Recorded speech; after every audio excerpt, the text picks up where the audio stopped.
حضور نے 6 سال کی عمر سے پہلے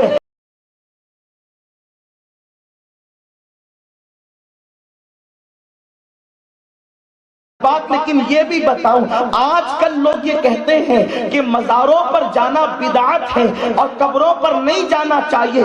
میں ان کو بتا دینا چاہتا ہوں کہ جہالت کی بنیاد پر زبان اٹھا کر نہیں لگانی چاہیے۔ پہلے سیرت پڑھیں، قرآن اور حدیث پڑھیں، اس کے بعد آپ بات کریں۔ اصل میں مسئلہ یہ ہے کہ ڈاکٹر کو یہ حق دیا جاتا ہے کہ وہ اپنی فیلڈ کی بات کرے۔ مولوی ڈاکٹر کی فیلڈ کی بات نہیں کر سکتا، انجینئر دوا خانہ کھول کر نہیں بیٹھ سکتا۔ اسی طریقے سے کسی چمار کو ڈاکٹر کا آلہ نہیں دے دیا جاتا۔ کیوں؟ اگر وہ چمار ڈاکٹر کا آلہ لے لے، لوگ کہیں گے تو اپنی اوقات سمجھ، کیونکہ تو چمار ہے، تو کلینک نہیں سنبھال سکتا۔ اگر تو کلینک لے کر کے بیٹھے گا تو لوگ مر جائیں گے، تو لوگوں کو تباہ کر دے گا۔ چمار کا کام جوتے سینا ہے، ڈاکٹر کی کلینک سنبھالنا نہیں ہے۔ لیکن مجھے افسوس اس بات پر ہوتا ہے، ڈاکٹر کے علم کے حوالے سے صرف ڈاکٹر گفتگو کر سکتا ہے، ڈاکٹر کی فیلڈ کے حوالے سے صرف ڈاکٹر باتیں کر سکتا ہے، لیکن لوگوں نے دین کو اتنا آسان سمجھ لیا، دین کو اتنا ہلکا سمجھ لیا۔ پان دکان والا بھی دین پر جو ہے اب اپنے تفسیریں کر رہا ہے۔ اللہ اکبر، جن کو استنجا کی سنتیں نہیں معلوم وہ حدیث پر تفسیریں کر رہے ہیں۔ کتنا افسوس ہے کہ انسان اپنی فیلڈ سے ہٹ کر کے بات کرے تو لوگ لگام دیتے ہیں، یہ تیری فیلڈ نہیں، تو بات کیوں کرتا ہے؟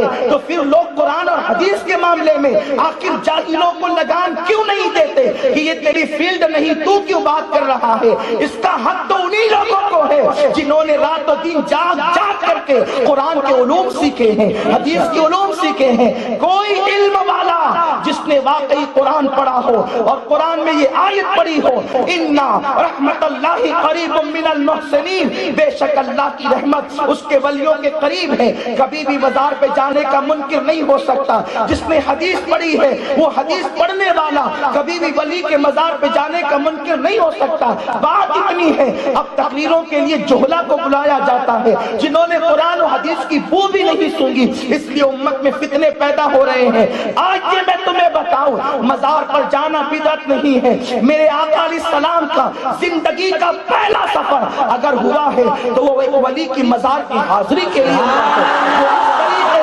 کہ سیدہ آمنہ خاتون میرے نبی کی امی جان حضرت اللہ کے رسول سے کہتی ہے، مصطفیٰ کریم سے کہتی ہے، بیٹے محمد تمہارے والد اس وقت دنیا سے کوچ کر گئے جب ابھی تمہاری عمر میرے شکم میں ہی تھی، ابھی تم پیدا بھی نہیں ہوئے تھے، چند ماہ کے تم حمل کی شکل میں تھے، تب تمہارے والد دنیا سے کوچ کر گئے، تم نے اپنے ابا کی زیارت نہیں کی۔ بیٹے محمد چلو میں مدینے میں تمہارے والد کی قبر کی زیارت تمہیں کرا کر کے لاؤں۔ اب پتہ چلا حضور نے 6 سال